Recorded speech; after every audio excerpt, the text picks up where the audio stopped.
Bonjour, bienvenue aux Portes de l'Orient.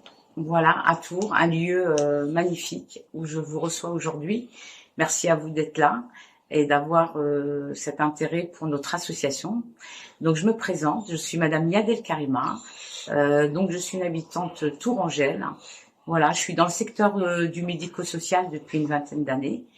Et il y a quelques années, moi et quelques collègues, nous avons décidé de créer donc cette association Andistea qui œuvre pour l'inclusion des personnes en situation de handicap. Alors l'idée nous est venue justement parce que il a fallu répondre à des besoins urgents contre l'isolement. C'est une période qui a été très difficile, la période du Covid.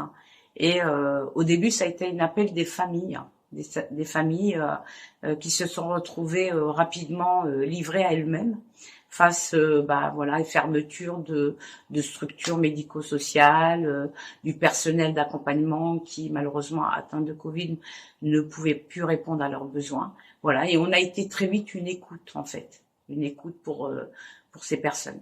Voilà. Alors, je dirais le recrutement de bénévoles. Voilà, aujourd'hui, on a du mal à trouver des bénévoles pour venir nous soutenir.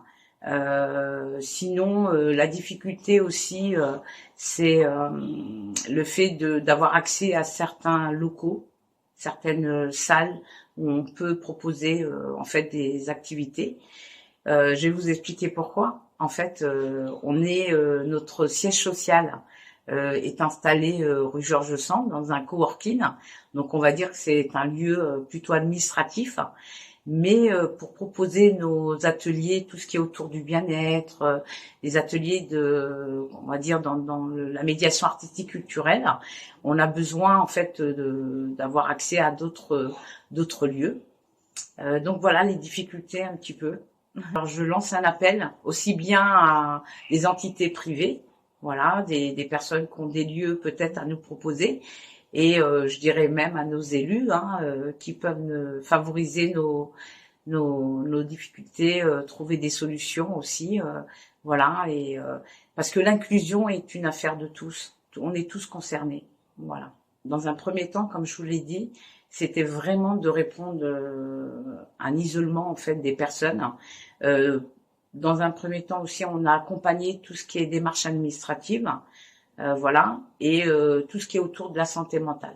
Voilà, on a créé des groupes de parole et j'en remercie les lieux qui nous ont accueillis, comme la régie de quartier de Joué-les-Tours, le Verc au Rive du Cher, et ce lieu qui est magnifique aujourd'hui, les Portes de l'Orient, qui ont favorisé l'inclusion à travers nos actions. Alors Andistea, là, vraiment, il y a eu un coup d'accélération il y a 2 ans déjà, quand on a rencontré une femme extraordinaire qui s'appelle Niouma Kamara, qui est fondatrice et présidente de l'association Naya, qui nous a ouvert les portes. Et depuis, on a plus ou moins posé nos valises à l'association Naya, qui fait qu'on a intégré, on a collaboré ensemble sur des projets magnifiques, des événements comme le festival Terre du Son, le festival Eclectic Show, le festival Kanyamakan aussi. Et pour la première fois cette année, au lieu d'être visiteur, on a pu aussi participer à un super événement qui se déroule une fois par an sur les quais de la Loire, et je remercie les organisateurs de la guinguette. Donc c'était le festival Handifestif qui se déroule pour une journée, voilà, d'accueillir les personnes et les structures aussi qui accompagnent les personnes handicapées. Alors nous sommes actuellement partenaires et aussi bénéficiaires de Un Noël pour tous, voilà, avec la campagne que pilote l'association Naya. Donc nous sommes actifs sur le terrain, on est aussi qu'organisateur sur les lieux de distribution. Donc voilà. Et pour 2026, on va continuer nos projets, comme le projet du jardin inclusif qui se situe à la Gloriette. Donc c'est un jardin qui est généré par nos bénéficiaires et nos adhérents, et tout le monde est le bienvenu. Alors nous avons parfois des centres sociaux qui travaillent autour de l'inclusion. Nous avons des partenaires comme Futur, bientôt on aura Pop Café à Saint-Pierre-des-Corps, qui est génial comme projet. C'est un café social ouvert à tous. Et encore une fois, je le répète, nous sommes aussi partenaires avec l'association Nayad, donc on collabore ensemble sur des événements communs et inclusifs. C'est un petit peu difficile pour le reconnaître. Maintenant, je pense qu'on est très bien accueillis là où on va. Ça nous est arrivé de participer à des événements que la mairie de Tours ou la mairie de Joly-Tours organise. De ce côté-là, il n'y a pas de souci. Par contre, voilà, encore une fois, on aimerait avoir un peu plus de moyens. On en est toujours là. Pour organiser nos événements, il faut une certaine logistique. Et je le répéterai jamais assez, l'argent est le nerf de la guerre. Donc, je fais aussi un appel à des mécènes, à des bienfaiteurs. Et je les remercie pour nous accompagner souvent. Merci. Je dirais qu'on peut aller encore plus loin sur l'inclusion. Nous, on a un rêve, voilà, c'est d'aller au-delà des frontières et de vraiment faire une campagne de sensibilisation.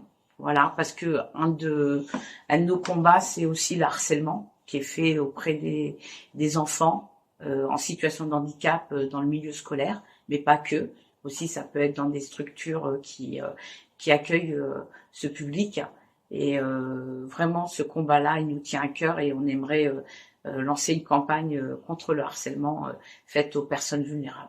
Alors, merci. Nous avons un site, donc je vous invite à aller regarder notre site. Donc, c'est andistea.com.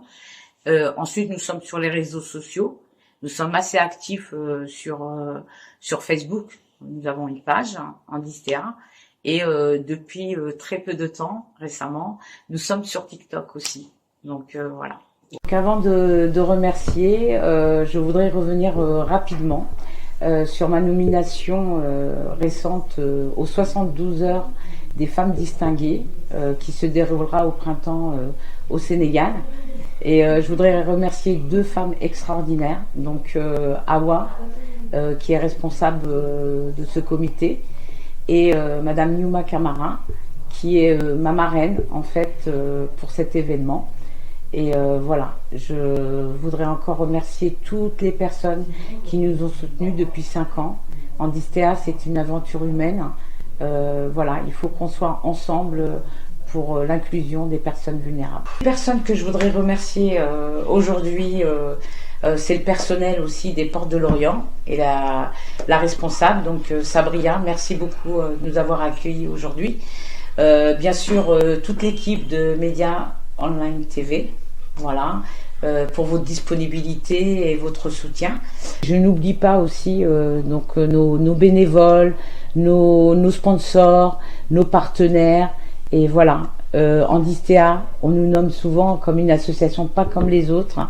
Et voilà, on espère encore que l'aventure continuera encore pour redonner des sourires à toutes ces personnes qui parfois sont mises de côté dans la société. Et encore une fois, ce message, il est pour tout le monde. Quand on pense qu'il n'y a plus d'espoir, il faut créer l'espoir. Merci.